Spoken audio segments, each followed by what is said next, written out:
तो चलिए इस वीडियो में हम लोग कंप्लीट करते हैं डायोड एज ए रेक्टिफायर।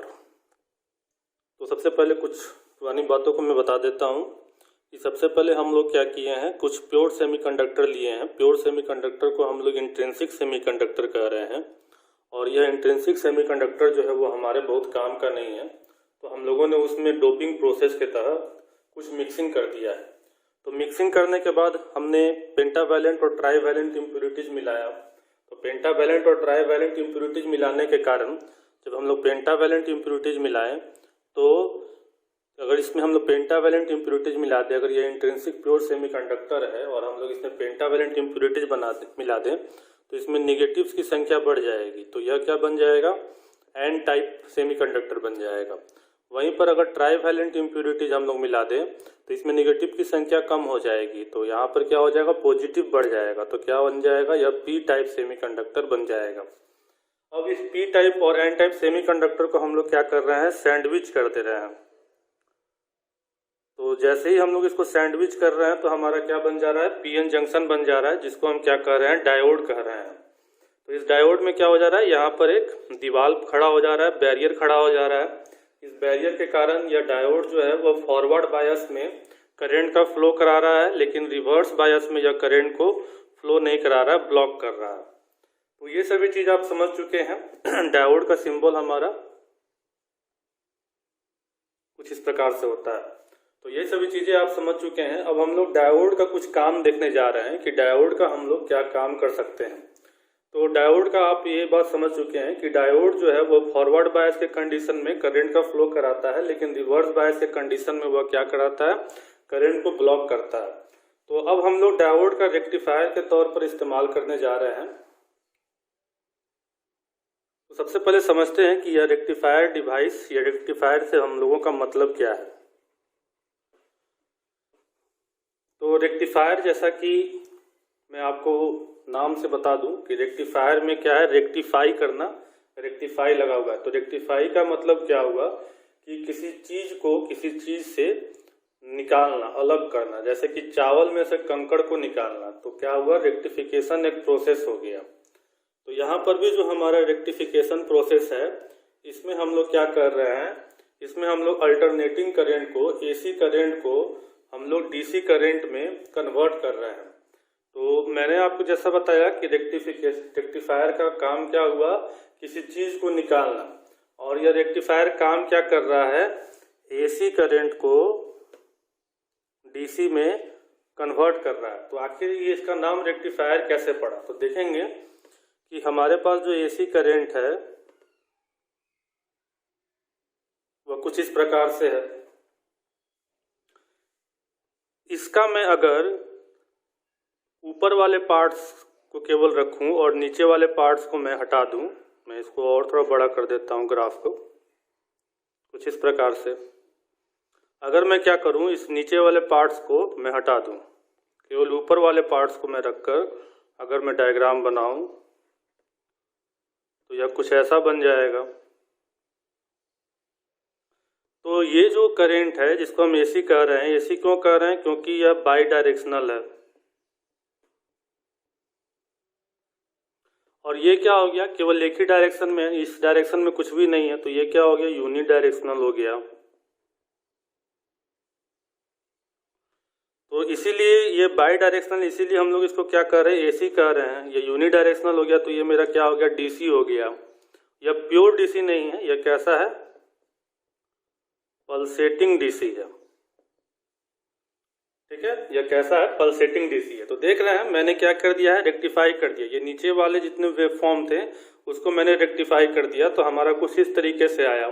तो हमारा एसी करंट जो है वो डीसी करंट में कन्वर्ट हो गया। तो इसी प्रोसेस को हम क्या कर रहे हैं, रेक्टिफिकेशन कर रहे हैं, या फिर इस डिवाइस, जो डिवाइस यह काम कर रहा है एसी को डीसी में कन्वर्ट करने का, उस डिवाइस को हम क्या कह रहे हैं, रेक्टिफायर कह रहे हैं।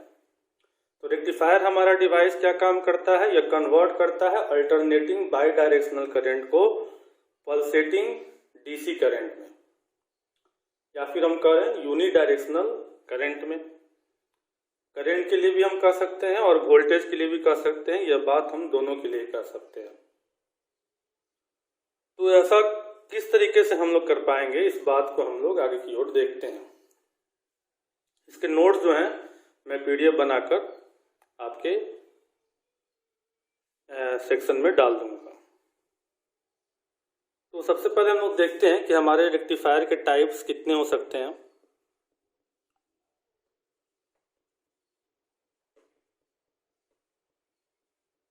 तो यहाँ पर हमारे दो टाइप्स होंगे रेक्टिफायर के।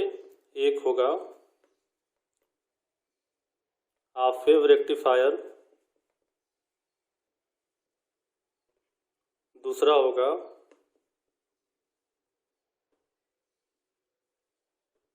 Full wave rectifier. Full wave rectifier के दो टाइप्स हो जाएंगे। एक हो जाएगा centre tapped full wave rectifier और दूसरा टाइप हो जाएगा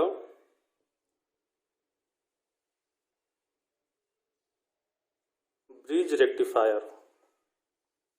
तो कुछ इस प्रकार से हमारे क्या हो गए, रेक्टिफायर के टाइप्स हो गए।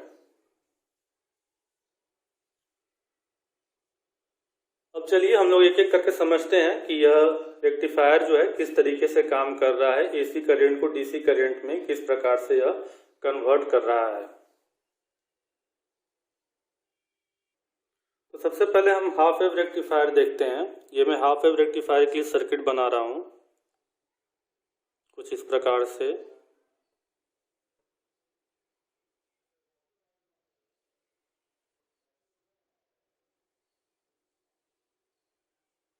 तो ये मैंने हाफ वेव रेक्टिफायर का सर्किट बना दिया है। अब इधर से मैं क्या करूंगा, ये मेरा इनपुट का पार्ट है, इधर से मैं क्या करूंगा, एसी करंट का सप्लाई दूंगा। ये मैंने ट्रांसफार्मर लगाया है, ट्रांसफार्मर से टैप किया है कि हमारा करंट जो है इस सर्किट में डायरेक्टली नहीं चला जाए, हम अपने रिक्वायरमेंट के अनुसार वोल्टेज को अप और डाउन कर सकें। क्योंकि इलेक्ट्रॉनिक्स में जो हमें वोल्टेज की ज़रूरत होती है वह 250 वोल्ट की आवश्यकता नहीं होती है, वह 0.25 वोल्ट से 50 वोल्ट तक हम लोग काम करते हैं। जो इलेक्ट्रॉनिक्स वोल्टेज है हमारा वह 0.5 वोल्ट से 50 वोल्ट तक ही है। तो हमें इतने ही करंट की आवश्यकता है। और एसी सप्लाई हम कितना का जनरली हमारे हाउस होल्ड में हो रहा है, वह 250 वोल्ट का हो रहा है। तो हम 250 वोल्ट, ये जो मेरा डायोड लगा हुआ है, इसको डायरेक्टली नहीं दे सकते हैं। तो इसीलिए मैंने क्या कर दिया है, एक ट्रांसफार्मर लगा दिया है। जो ट्रांसफार्मर क्या करेगा, इस वोल्टेज को कम कर देगा, हमारे रिक्वायर्ड वैल्यू के पास पहुंचा देगा और उसके बाद यह सर्किट में पहुंचाएगा। तो मैंने क्या कर लिया है, इसीलिए मैंने ट्रांसफार्मर लगा लिया है और ट्रांसफार्मर के बाद मैंने एक डायोड लगा दिया है। डायोड लगाने के बाद मैंने एक रेसिस्टर यहाँ पर लगा दिया है, इसको हम लोड रेसिस्टेंस कह रहे हैं। और यहाँ से मेरा आउटपुट जो है वह निकल रहा है। मैं इसको इधर लिख देता हूँ, लोड रेसिस्टेंस को। और यहाँ से जो मेरा है वह आउटपुट निकल रहा है, वी आउट हो रहा है। तो देखते हैं ये किस प्रकार से काम कर रहा है। तो देखेंगे सबसे पहले मैंने एसी करंट कुछ इस प्रकार से इसी सर्किट को मैं तोड़कर आपको समझा रहा हूँ। ये मेरा एसी करंट है, इस एसी करंट को मैंने ट्रांसफार्मर के थ्रू इस सर्किट में इंटर कराया।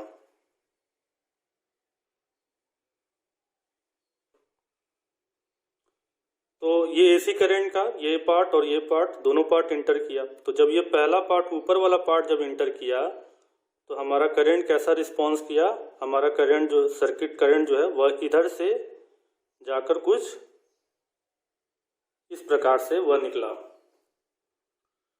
तो ऐसा किया तो ये फॉरवर्ड बायस का कंडीशन हो गया। तो फॉरवर्ड बायस के कंडीशन में हमारा यह क्या कर दिया, करंट का सप्लाई कर दिया, यानी कि हमारा स्विच जो है वह ऑन रहा और हमको यहाँ पर कुछ इस प्रकार से वेवफॉर्म मिला। ये मैं पहला हाफ पार्ट, अपर पार्ट के लिए बात कर रहा हूँ। वहीं पर जब नीचे वाला पार्ट जब पास हुआ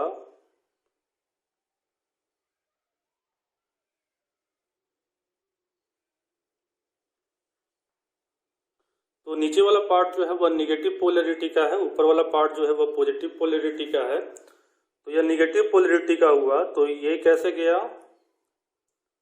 ये कुछ इस प्रकार से पास हुआ। अगर मैं टर्मिनल को दे दूं तो यहाँ पर मेरा पॉजिटिव, यहाँ पर निगेटिव। जैसे ही निगेटिव टर्मिनल हुआ तो निगेटिव पॉजिटिव मेरा यहाँ निगेटिव बन गया और निगेटिव निगेटिव यहाँ पर मेरा पॉजिटिव बन गया। तो मेरा करंट जो है कुछ इस डायरेक्शन में पास हुआ। तो इस डायरेक्शन में पास हुआ तो यह कंडीशन क्या हो गया, रिवर्स बायस में हो गया, उल्टा बह रहा है डायोड से। तो जब रिवर्स बायस में हो गया तो यहाँ का जो स्विच है वह क्या हो गया, ऑफ हो गया।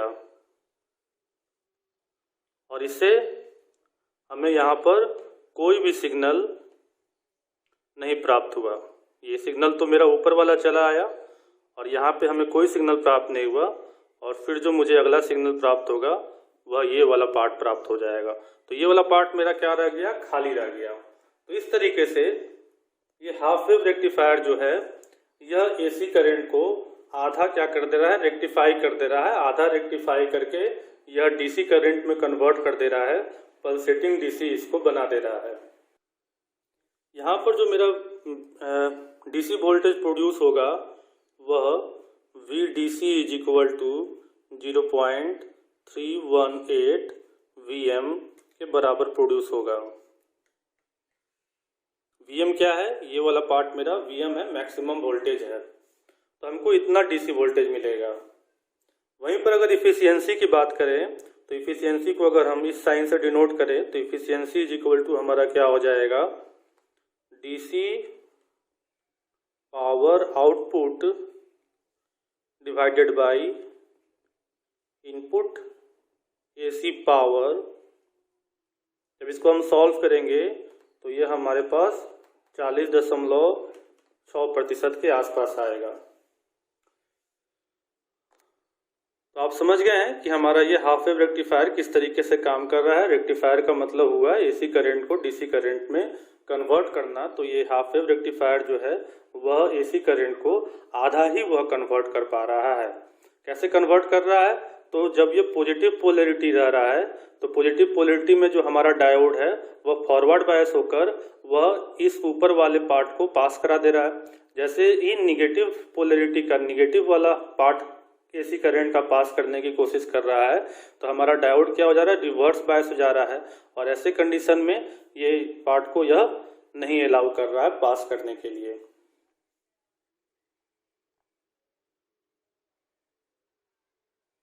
तो आप समझ चुके होंगे। अब हम लोग नेक्स्ट टाइप की ओर बढ़ते हैं। तो नेक्स्ट जो टाइप है वो हमारा फुल वेव रेक्टिफायर है। फुल वेव रेक्टिफायर के दो टाइप्स होते हैं, एक centre type full wave rectifier और दूसरा होता है फुल वेव ब्रिज रेक्टिफायर। तो हम सबसे पहला टाइप को देखते हैं, उसके बाद दूसरा टाइप देखेंगे। सबसे पहला जो मेरा टाइप है वह है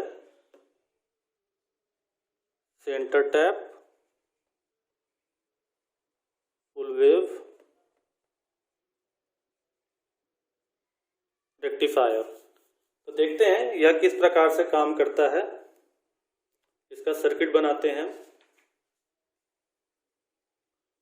तो सबसे पहले ये पार्ट हमने ले लिया इनपुट के लिए। इधर से हम एसी इनपुट डालेंगे और चूंकि अपने सर्किट में इसको डायरेक्टली नहीं दे देंगे वरना हमारा डायोड जो है, अदर इक्विपमेंट जो है वो ख़राब हो जाएगा और हमें उतने वोल्टेज की आवश्यकता है भी नहीं। तो हम इसको स्टेप डाउन करके वोल्टेज को घटाकर अपने आगे के सर्किट में भेजेंगे। तो ये centre type full wave rectifier है। तो मैं इसमें 2 डायोड का इस्तेमाल करूंगा। हाफ वेव रेक्टिफायर में आधा ही रेक्टिफाई हो पा रहा था, तो उस कमी को पूरा करने के लिए हम लोगों ने 2 डायोड का यहाँ पर इस्तेमाल किया। कुछ इस प्रकार से। अब यह सेंटर टैप है, यानी कि बीच में हम लोगों ने क्या कर दिया है, टैपिंग किया है, जोड़ दिया है। तो ये सेंटर अगर ट्रांसफार्मर का हो तो इसके बीच में हम क्या कर देंगे, लोड रेसिस्टर लगाकर इसको अपने सर्किट से जोड़ देंगे। ये मेरा centre tap full wave rectifier बनकर तैयार हो चुका है। अब यह काम कैसे करेगा? तो बिल्कुल वैसे ही काम करेगा जैसा कि लास्ट टाइम मैंने आपको बताया। फॉरवर्ड बायस के कंडीशन में डायोड जो है वह करंट को फ्लो कराएगा और रिवर्स बायस के कंडीशन में डायोड जो है वह करंट को ब्लॉक करेगा। यहाँ पर जो हमारा आउटपुट मिलेगा वह कुछ यहाँ से मिलेगा। तो चलिए देखते हैं किस प्रकार से यह काम करेगा। तो जब हमारा करंट का ऊपर वाला फॉर्म एसी हमारा कुछ इस प्रकार से हो गया, जब हमारा पॉजिटिव वाला पास करेगा, तो पॉजिटिव वाला जब पास करेगा तो हमारा करंट जो है कुछ इधर से निकलकर ऐसे फ्लो करते हुए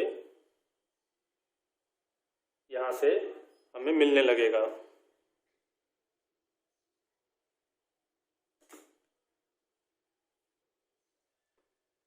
और उस टाइम ये वाला जो डायोड होगा वह रिवर्स बायस के कंडीशन में हो जाएगा, क्योंकि इसको जो करंट मिलेगा पहले केस में वह कुछ इस प्रकार से मिलेगा। तो यह क्या हो जाएगा? फर्स्ट कंडीशन में रिवर्स बायस हो जाएगा जब पॉजिटिव साइकिल जो है वह पास कर रहा है उस वक्त। तो जब पॉजिटिव साइकिल पास करेगा तो ऊपर वाला डायोड हमारा काम करेगा और वह पॉजिटिव साइकिल को क्या करा देगा? पास करा देगा। जितने भी पॉजिटिव साइकिल होंगे उसको वह क्या करा देगा? पास करा देगा।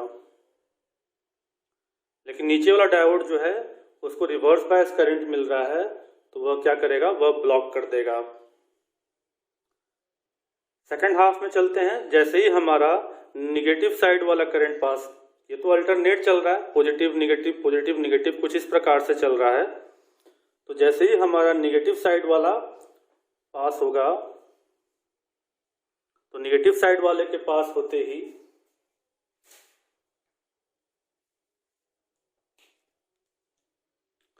हमारा करंट जो है कुछ इस डायरेक्शन में फ्लो करेगा। तो ये नीचे वाला जो डायोड है वह क्या हो जाएगा?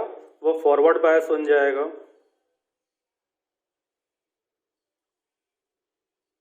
और कुछ इस प्रकार से हमें यहाँ पर आउटपुट मिलने लगेगा। वहीं पर ऊपर वाला डायोड जो है वह निगेटिव साइकिल के केस में रिवर्स बायस हो जाएगा। तो वह क्या करेगा? करंट को ब्लॉक करने लगेगा। तो ऐसे हम लोगों को ये ऊपर वाला पॉजिटिव साइकिल और फिर जैसे ही निगेटिव साइकिल पास हुआ तो ये निगेटिव साइकिल हमको क्या हो जाएगा? यहाँ पर आ जाएगा।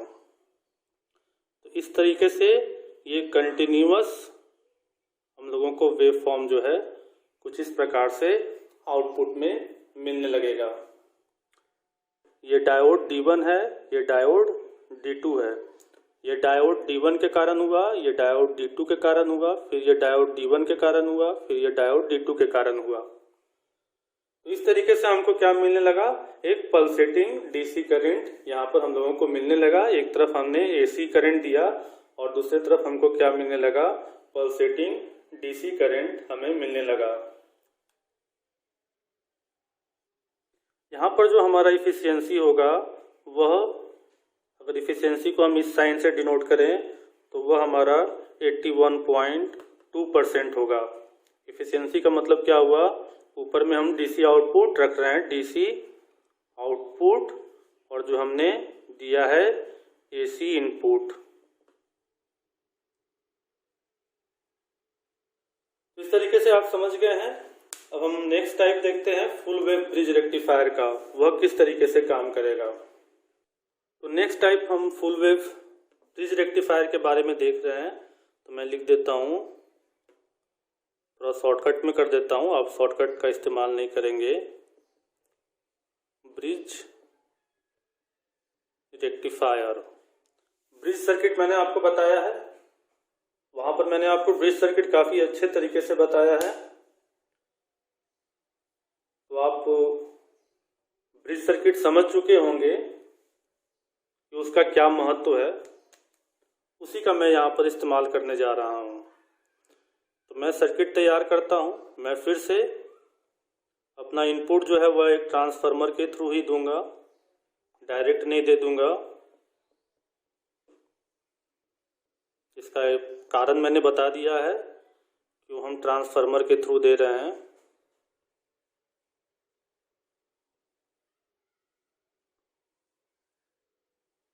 और उसके बाद में क्या कर दूंगा, ब्रिज सर्किट बना दूंगा। तो ब्रिज सर्किट कुछ इस प्रकार का होता है। तो यहाँ पर मैं क्या कर दूंगा, अपने डायोड को जोड़ दूंगा।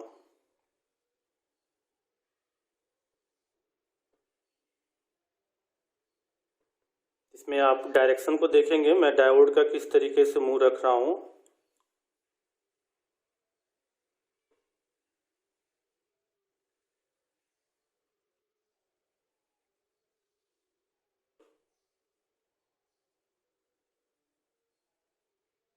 कुछ इस प्रकार से मैंने कर दिया।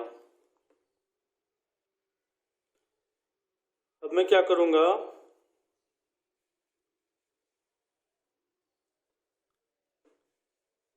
यहाँ से मैं लोड रेसिस्टर लगाकर इधर साइड ग्राउंड कर दूंगा। क्योंकि एक ही जगह है मेरे पास, इधर से भी ग्राउंड कर देता हूँ।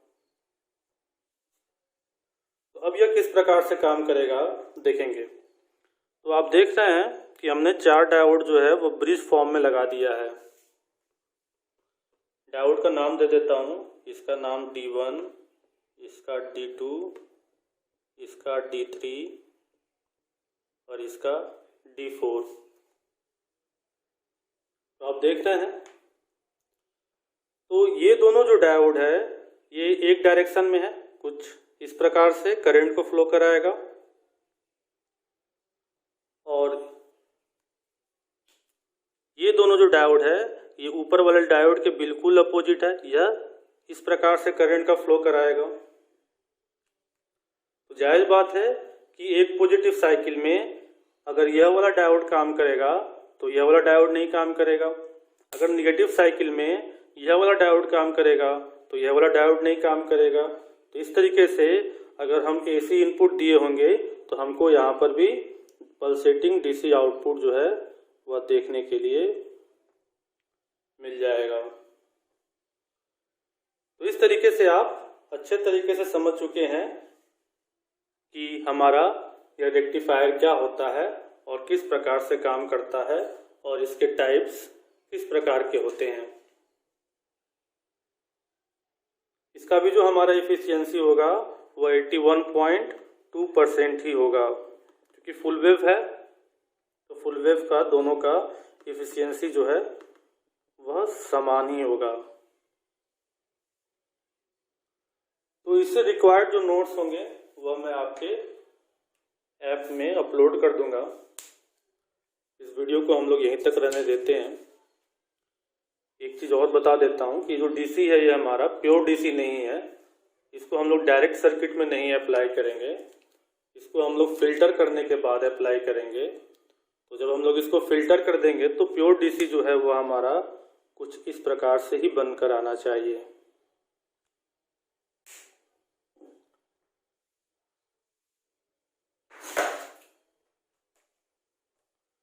ये जो मोबाइल चार्जर है, इस मोबाइल चार्जर में भी इसी रेक्टिफायर सर्किट का इस्तेमाल किया गया होगा। जायज़ है, हाफ वेव तो नहीं होगा, फुल वेव रेक्टिफायर होगा। और इस साइड से हम लोग क्या कर रहे होंगे, इनपुट AC करंट दे रहे हैं और इधर से हमको क्या मिल रहा है, आउटपुट DC करंट मिल रहा है। इसमें इस रेक्टिफायर सर्किट के अलावा और भी सारे फिल्टर सर्किट भी लगे हुए होंगे। यह काम हमारा बैटरी में भी होता है, क्योंकि बैटरी जो है वह DC करंट पर एनर्जी को स्टोर करता है। तो हम लोग इन्वर्टर के थ्रू पहले क्या करते हैं, AC करंट को DC करंट में कन्वर्ट कर लेते हैं। आई होप कि आप इस वीडियो को समझ गए होंगे। आज के लिए इतने ही रहने देते हैं। Thanks, bye bye.